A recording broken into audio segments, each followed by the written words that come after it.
ચાલો નમસ્તે વિદ્યાર્થી મિત્રો, આજે ફરી વખત એક કન્વર્ઝેશનની સાથે આપની સમક્ષ ઉપસ્થિત છું અને જે આપણે ઇંગ્લિશ બોલવાનો પ્રયત્ન કરી રહ્યા છીએ તેના ભાગ સ્વરૂપે આજે આપણે ચર્ચા કરીશું. બરાબર. આજનો ટોપિક શું છે તો કે એટ ધ માર્કેટ કન્વર્ઝેશન. જ્યારે માર્કેટ ઉપર આપણે જઈએ છીએ ત્યારે કન્વર્ઝેશન કઈ રીતે કરવું, કોઈની સાથે અંગ્રેજીમાં તેની ચર્ચા આજે કરીશું. આ મુદ્દાની અંદર આપણે કઈ કઈ બાબતોનો સમાવેશ કરેલો છે તો કે સિમ્પલ એન્ડ ઇઝી કન્વર્ઝેશન, એકદમ સિમ્પલ અને સામાન્ય રીતે કન્વર્ઝેશન કઈ રીતે કરવું તેની ચર્ચા કરેલી છે. બીજું શું છે તો કે યુઝફુલ ઇન ડેલી લાઈફ, દૈનિક જીવનની અંદર આ બાબત છે તેને કઈ રીતે ઉપયોગમાં લેવો તે દર્શાવ્યું છે.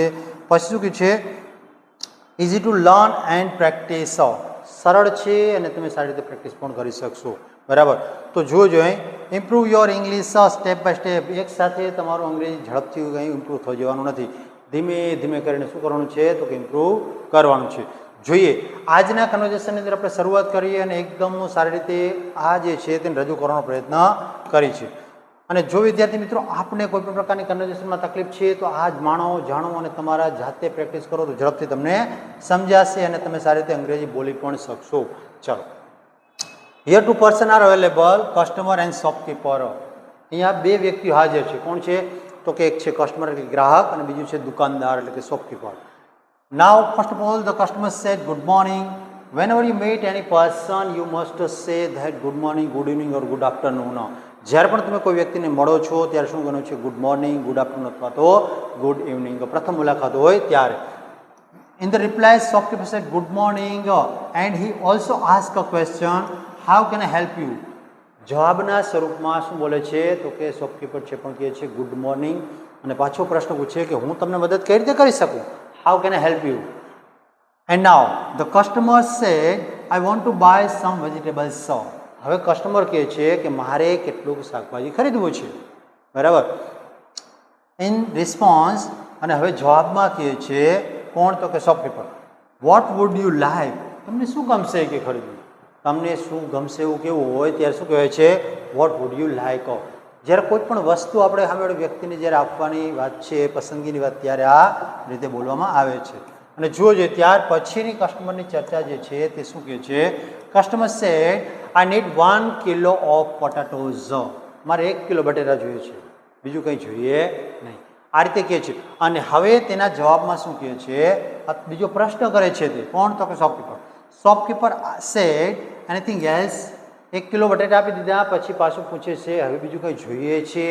આ રીતે customer said yes and in reply customer said that he want to buy something else and he said yes, તે કહે છે હા મારે ખરીદવું છે half a kilo of tomato and 1 kilo of onions. તો તેણે બે વસ્તુ બીજી માંગી છે, અડધો કિલો, શું કીધું, half a kilo of tomatoes છે તે ખરીદવાના છે અને અનિયન્સ 1 કિલો ડુંગળી. આ રીતે બંને વસ્તુ ખરીદવાની તેને વાત કરે છે. પછી કહે છે shopkeeper said here you are, અને શોપકીપર કહે છે કે આ રહ્યું. બરાબર. અને હવે ત્યારબાદ શું ચર્ચા થાય છે તે જુઓ જો.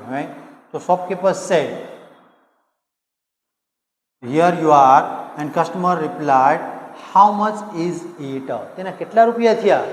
જ્યારે કોઈને પણ આપણે પૈસાનું પૂછવાનું છે તો ત્યારે શું વપરાય છે, પ્રશ્ન પૂછ્યો કે તમારા કેટલા રૂપિયા થયા તો ત્યારે આ શબ્દ વાપરવાનો, how much is it, how much is it. Okay.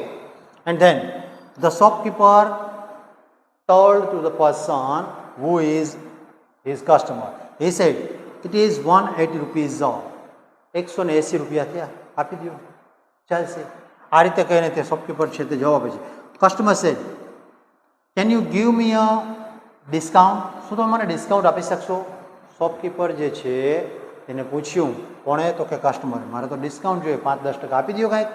આ રીતે કહે છે. અને હવે તેના જવાબમાં શું બોલે છે તે જુઓ જો. શોપકીપર સેજ યસ, હા હું તો આપીશ તમને કે you will get discount, I will give you 10 રૂપી ઓફ, અને હું તમને 10 રૂપિયા છે તો ઓછા કરી આપીશ, આ તમારું ડિસ્કાઉન્ટ છે. બરાબર. કસ્ટમર સેજ થેન્ક યુ, કસ્ટમર કહે ખૂબ ખૂબ તમારો આભાર, હિયર ઇઝ ધ મની, અને પછી તે કહે છે આ રહ્યા તમારા પૈસા. બરાબર. શોપકીપર સેડ થેન્ક યુ, અને સામે દુકાનદાર છે જે આને થેન્ક યુ કીધું તો આ પણ થેન્ક યુ બોલે છે, પ્લીઝ વિઝિટ અગેન, મહેરબાની કરીને ફરી વખત મુલાકાત કરશો. આ રીતે.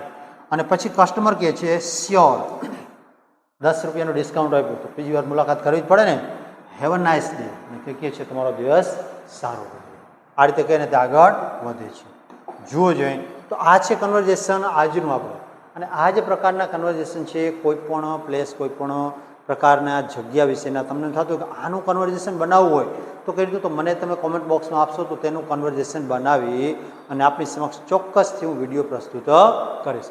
તો આ છે આપણું આજનું conversion. Thank you for watching and meet in the next video again.